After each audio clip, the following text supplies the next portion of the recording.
오늘 본문의 말씀은 히스기야의 기도에 대한 하나님의 응답의 말씀입니다. 하나님께서 히스기야에게 보내셔서 아수르가 어떻게 될 것인지, 그리고 이스라엘 백성들은 어떻게 될 것인지, 그리고 하나님의 말씀이 어떻게 그들의 삶 가운데 성취되는지에 대해서 하나님이 말씀하고 있는 내용입니다.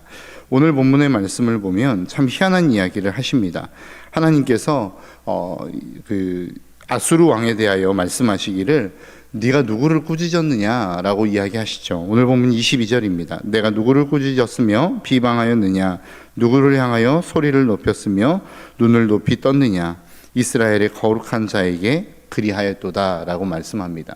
그러니까 여러분, 그 앞장의 내용을 놓고 보면 아수르의 왕 사느립이 랍사게라고 하는 군대 장관을 보내서 이스라엘을 엄청 조롱하죠. 너희들이 무슨 힘이 있어? 너희들이 우리를 이길 수 있어? 아수르 왕에서 건져낸 자가 누가 있어? 막 이러면서 너희가 2,000명을 낼 수 있으면 내봐라, 우리가 말을 줄게, 막 이런 식으로 이스라엘 백성들을 엄청 비난했다라는 겁니다.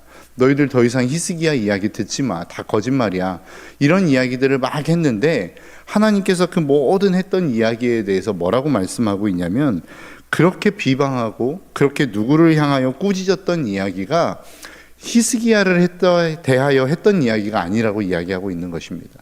그것이 다 하나님을 향하여 이야기하고 있는 거야 라고 말씀하고 있다라는 것이죠. 오늘 보면 22절이 하는 말씀이 그거 아닙니까? 이스라엘의 거룩한 자에게 그리하였도다. 그 모든 비방들 히스기야를 향하여 했던 비방인 것처럼 보여지지만 결국 하나님 입장에서 봤을 때는 그 모든 비방이 하나님을 향하여 했던 비방이라고 말씀하고 있는 것입니다. 여러분, 어떻게 이런 일들이 일어날 수 있죠? 세상에 많은 사람들이 우리가 전도를 하고 복음을 전하고 그리스도인으로 살아가면 비방하는 사람들이 있습니다. 비난하는 사람들이 있습니다. 우리를 공격하는 사람들이 있죠. 그 공격하는 사람들은 분명히 생각할 것입니다. 나는 하나님을 공격한 게 아니라 예수 믿는 사람을 공격한 거야 라고 이야기합니다. 그런데 하나님의 입장에서 봤을 때는 그것이 예수 그리스도를 믿는 단순한 한 사람을 공격하는 것이 아니라 하나님을 공격하는 것이다 라고 말씀하고 있는 것이죠. 여러분, 이런 일들이 일어날 수 있는 것은 바로 교회가 예수 그리스도의 몸이기 때문에 그렇습니다. 그러니까 예수 그리스도가 우리의 머리요, 우리는 그 예수 그리스도를 함께 따르고 있는 몸이기 때문에 우리를 공격하는 것은 결국 하나님을 공격하는 것과 똑같다라고 하는 것이죠. 그래서 다메섹 도상에서 예수 그리스도를 믿는 사람들을 잡으러 가는 사울에게 하나님이 나타나셔서, 예수 그리스도가 나타나셔서 뭐라고 말씀하시죠? 사울아 사울아 어찌하여 내가 나를 핍박하느냐라고 말씀하지 않습니까? 그 이야기는 뭐예요? 결국은 사울이 핍박했던 것은 예수를 믿는 사람들이었는데 예수님이 보았을 때는 그 예수님을 핍박하는 것으로 보았다라고 하는 것입니다. 그렇게 되어질 수 있었던 것은 교회는 예수 그리스도의 몸이기 때문에 그 예수 그리스도의 몸을 핍박하는 것은 곧 예수 그리스도를 핍박하는 것과 동일하다라고 성경은 우리에게 말씀하고 있는 것입니다. 이것을 우리의 삶 가운데 적용해 볼까요? 내가 예수 그리스도를 믿는 믿음의 삶을 살아갑니다. 그런데 믿지 않는 사람들이 우리를 핍박해요. 그러면 그 핍박은 단순한 하나의 내가 핍박받는 것이 아니라 내 안에 계시는 예수 그리스도께서 핍박받는 것과 동일하다라는 것입니다. 그렇다고 한다면 그 핍박에 대한 대가와 보상은 누가 해결하시는 겁니까? 예수님이 해결하시는 것이죠. 그러니까 우리의 마음 가운데 누군가가 나를 핍박했다고 해서 그것에 대해 분노할 필요도 없고 그것에 대해서 마음 아파할 필요 없다라는 것입니다. 왜냐하면 그것에 대한 모든 보응은 주님이 하시기 때문에 그렇습니다. 반대로 내가 믿는 믿음의 사람이긴 하지만 누군가 믿는 사람을 핍박하는 자의 위치에 있다고 여러분 한번 생각해 보시겠습니까? 나도 그리스도인이고 다른 사람도 그리스도인이에요. 그런데 그 그리스도인을 내가 핍박하고 있다고 한다면 그것은 지금 누구를 핍박하고 있는 것입니까? 예수를 핍박하고 있는 것입니다. 내가 누군가에 대하여 비난의 화살을 내고 있고 누군가를 향하여 정말로 그리스도를 믿는 그 사람을 향하여 자꾸만 공격하고 있다면 그것은 단순하게 예수 그리스도를 믿는 누군가를 공격하는 것이 아니라 예수님을 공격하고 있다라고 하는 사실을 여러분 잊지 않으셨으면 좋겠어요. 그래서 교회 안에서의 분쟁은 절대 있어서는 안 됩니다. 왜 그렇죠? 그것이 예수 그리스도를 공격하는 일이요, 그것이 우리의 한 몸으로 놓고 보자면 자해하는 일이기 때문에 그렇습니다. 내가 내 자신을 공격하는 것과 똑같기 때문에 그렇습니다. 그래서 우리가 이 믿음 생활 안에 있어서 누군가를 공격하는 일, 누군가 교회 안에서 성도를 공격하는 일은 곧 나 자신을 공격하는 것과 똑같다는 사실을 여러분 잊지 않으셨으면 좋겠어요. 그래서 우리가 정말로 이 교회 안에서 다른 사람의 약점과 허물이 보인다 할지라도 그것을 덮어주고 그것을 사랑으로 감싸 안아줘야 되는 것은 그것을 감싸 안는 것이 곧 나를 감싸 안는 것과 동일한 일이기 때문에 그렇다라는 사실을 저와 여러분들이 잊지 않으셨으면 좋겠습니다.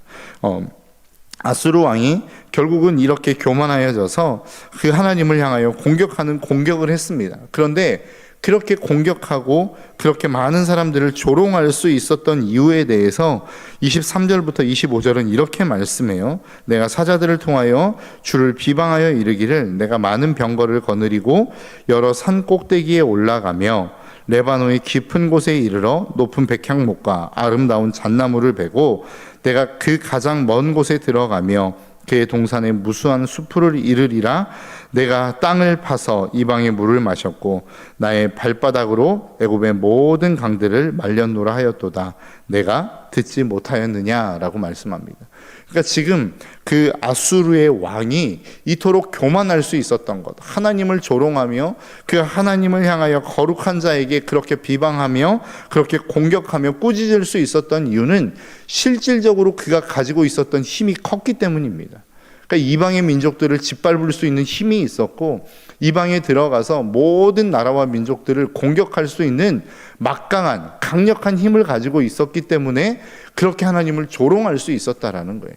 그런데 여러분 한번 보십시오. 25절 후반절에 보니까 결국은 이 일이 일어날 수 있었던, 그렇게 아수르가 그 힘을 가질 수 있었던 이유를 뭐라고 설명합니까? 이 일은 내가 태초부터 행하였고 옛날부터 정한 바라. 그러니까 아수르 왕이 엄청난 힘을 가지고 있었고 그 당시에 가장 큰 제국이었던 애굽이라고 하는 땅을 무너뜨릴 수 있을 만큼의 엄청난 힘을 가지고 있었던 나라, 그것이 아수르였다라는 거예요. 그런데 하나님이 뭐라고 말씀하고 있는 거예요? 너 그렇게 강성하지, 힘을 가지고 있지. 그런데 그 힘이 어떻게 생긴 줄 알아? 내가 태초부터 정한 거야. 내가 태초부터 그 일을 행한 거야.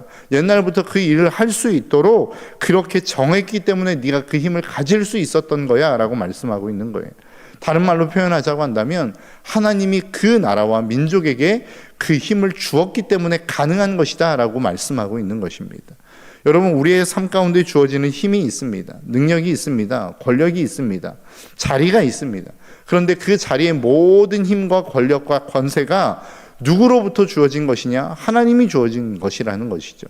하나님이 우리에게 주신 것이요, 그것이 태초부터 행하였고 옛날부터 정해진 것이라고 성경은 우리에게 말씀하고 있는 것입니다.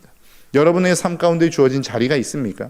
여러분들에게 주어진 힘이 있습니까? 그거 하나님이 주신 거라고 오늘 본문은 말씀하고 있는 것입니다. 그렇기 때문에 그 이루신 일들에 대해서, 여러분들이 이루어놓은 업적에 대해서 교만해서는 안 된다라고 성경은 말씀하고 있는 거예요. 네가 이룬 것 같지? 아니야. 네가 행한 것 같지? 아니야. 네가 네 힘으로 그 모든 것들을 이루어낸 것 같지? 아니야 라고 말씀하고 있는 거라고요. 우리의 삶 가운데 주어진 모든 것들, 그것은 하나님이 우리에게 허락하신 것입니다. 그리고 하나님이 우리에게 주신 것이기에 우리가 그 자리에서, 그 힘의 권력에서 교만해서는 안 된다라는 거예요. 다른 사람을 자꾸만 짓누르고 죽이는 일에 그 힘을 써서는 안 된다라고 성경은 우리에게 말씀하고 있는 것입니다. 사내립이 그런 것 아닙니까? 하나님이 그에게 힘을 주셨어요. 정말로 많은 나라와 다른 어떤 민족들을 다스릴 수 있는 권세를 주셨다고요. 그리고 그 권세를 가지고 그가 했던 일이 무엇입니까? 파괴입니다. 백향목과 아름다운 잣나무를 베었다라는 거예요. 숲이 무성한 곳에 들어가서 이방인들을 괴롭혔다는 겁니다. 애굽의 땅을 말렸다라는 겁니다. 그래서 그에게 하나님이 말씀하고 있는 게 무엇입니까? 네가 돌무더기가 되게 하겠다라고 하는 하나님의 약속 아닙니까? 너 그렇게 내가 준 힘을 네 맘대로 썼어? 다른 사람들을 죽이고 민족을 파괴하는 데 썼어? 그럼 내가 너 가만두지 않을 거야. 내가 너 황폐하게 만들 거야 라고 말씀하고 있다라는 거예요. 그게 25절 후반절입니다. 이제 내가 이루고 너로 견고한 성들을 멸하여 무너진 돌 무더기가 되게 함이니라 라고 말씀하고 있는 것입니다. 저와 여러분들의 삶 가운데 하나님의 주신 자그마한 힘이라도 있다고 한다면 그 힘을 가지고 우리가 해야 될 일은 영혼을 살리고 세우는 일입니다. 파괴하고 죽이고 무너뜨리는 것들은 하나님이 기뻐하시지 않는다라고 하는 사실을 잊지 않으셨으면 좋겠어요. 그래서 우리에게 주어진 그 힘을 가지고 수많은 영혼들을 살려낼 수 있는 귀한 자리로 나아가는 저와 여러분들의 삶이 되시기를 주님의 이름으로 축복합니다. 그래서 하나님이 아수르 왕을 멸하겠다라고 말씀하시면서 유다 백성들에게 약속하신 약속의 말씀이 오늘 본문 29절부터 시작해서 34절까지의 말씀에 나오고 있습니다. 야, 내가 너에게 약속할게. 사네립 왕이 결코 너희를 해하지 못할 거야 라고 하나님이 약속하고 있는 것입니다. 그러면서 오늘 본문 31절에 이렇게 말씀하죠. 남은 자는 예루살렘에서부터 나올 것이요 피하는 자는 시온산에서부터 나오리니 여호와의 열심히 이 일을 이루리라 하셨나이다 하니라. 무슨 이야기입니까? 야, 너 사네립 왕이 그 강력한 막강한 군사를 이끌고 와서 너희들을 지금 둘러쌌잖아. 오늘 본문 35절에 보니까 몇 명을 데리고 온 것입니까? 군사 18만 5천 명을 데리고 온 것입니다. 그 사람들 그렇게 너희들을 두렵게 떨 수 있을 만한 막강한 힘을 자랑하며 아수르 왕이 너희들을 포위했지. 괜찮아. 그들이 너를 절대 해할 수 없어 라고 말씀하고 있는 것입니다. 내가 너를 지켜줄게 라고 말씀하고 있는 거예요. 32절입니다. 그러므로 여호와께서 아수르 왕을 가리켜 이르시기를 그가 이 성에 이르지 못하며 이리로 화살을 쏘지 못하며 방패를 성을 향하여 세우지 못하며 치려고 토성을 쌓지도 못하고 오던 길로 돌아가고 이 성에 이르지 못하리라 하셨으니 이는 여호와의 말씀이시라 라고 말씀합니다. 정말로 우리 앞에 놓여있는 수많은 군대들이 있고 그것이 우리를 위협합니다. 이제 곧 죽을 것 같고 그들이 마음만 먹으면 쳐들어와서 이 성을 함락시킬 것 같은 느낌이 듭니다. 그런데 하나님의 말씀이 무엇입니까? 야, 괜찮아. 그들을 보면서 걱정하지 마. 내가 지켜줄게. 내가 보호해 줄게. 그들이 너희들을 향하여 성을 쌓지도 못할 것이고 화살을 쏘지도 못할 것이고 방패는 세우지도 못할 거야. 걱정하지 마라고 하나님이 말씀하고 있는 것입니다. 그리고 결국은 그 말씀이 오늘 본문 35절부터 시작해서 37절의 말씀에서 이루어지는 것을 봅니다. 군사 18만 5천 명이 다 죽게 되어지고 결국 사네립 왕은 죽음을 당하게 되어지는 그 하나님의 결론을 우리에게 말씀하고 있다라는 것입니다. 여러분 꼭 기억하십시오. 하나님이 계획하셨어요. 그리고 하나님이 행하실 것입니다. 하나님이 정하신 모든 것들은 우리의 삶을 통하여 이루어 가실 것입니다.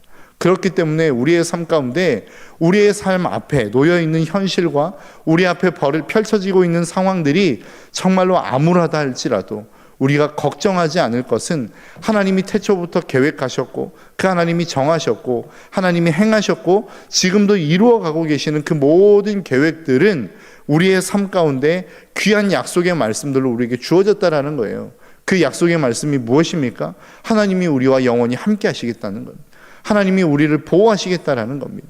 우리와 동행하시겠다는 거예요.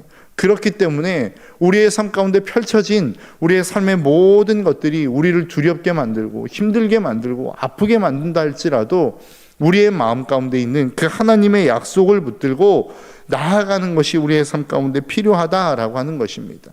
그래서 정말로 우리의 삶 가운데 주어진 그 모든 것들이 정말로 하나님이 주신 힘과 능력으로 말미암아 내가 지금 강성한 상황 가운데 있던 내가 정말로 힘을 자랑할 수 있을 만큼 정말로 좋은 때를 보내고 있다 할지라도 우리는 그 하나님의 계획을 믿으며 하나님이 이루실 일들을 믿으며 이 모든 것들이 하나님이 행하셨음을 우리의 믿음으로 고백하며 겸손을 향하여 나아갈 수 있어야 된다는 거예요. 또 한 가지 반대로 우리의 삶이 정말로 힘들고 암울한 상황 가운데 있습니까? 정말로 고통의 삶 가운데 있습니까? 하나님이 우리에게 주신 약속이 있습니다. 하나님이 태초부터 우리에게 약속하시고 정하신 일들이 있습니다. 그것은 사망이 아닙니다. 죽음이 아닙니다. 생명입니다. 소망입니다. 그렇기 때문에 우리는 그 믿음을 가지고 오늘도 다시 한번 힘을 내어 나아갈 수 있는 그 소망이 우리 가운데 주어진 것이라는 겁니다. 저와 여러분들의 삶이 이것들을 잊지 않으며 나아갔으면 좋겠어요. 여러분, 분명한 하나님의 계획이 우리의 삶 가운데 있습니다. 그 하나님의 소망이 우리 가운데 있습니다. 하나님이 이루시겠다라고 하는 그 하나님의 계획이 우리의 삶 가운데 있다는 거예요. 비록 우리의 삶 가운데 펼쳐지고 있는 그 상황이, 그 조건이 그 하나님의 말씀이 전혀 이루어지지 않을 것 같은 상황이요, 조건이라 할지라도 하나님은 반드시 그 일들을 이루며 나아가신다는 사실을 저와 여러분들이 잊지 않으셨으면 좋겠어요. 여러분, 왜 말씀이 중요합니까? 왜 말씀을 우리의 마음 가운데 새기며 그 말씀을 우리의 마음 가운데 심어야 됩니까? 그 말씀은 하나님의 의지이기 때문에 그렇습니다. 오늘 본문이 말씀하고 있지 않습니까? 여호와의 열심히 이 일을 이루리라. 여러분, 하나님이 말씀하셨다는 건 뭐예요?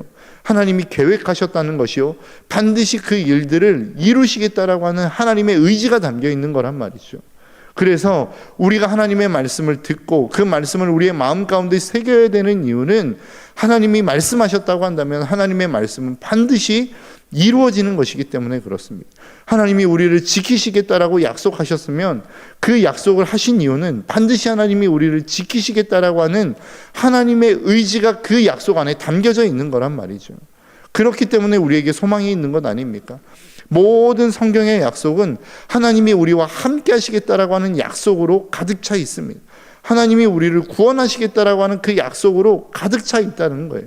하나님이 우리를 지켜 보호하시겠다라고 하는 약속으로 가득 차 있다라는 것입니다. 그렇기 때문에 우리가 그 말씀을 붙들고 나아가는 것 아니겠습니까?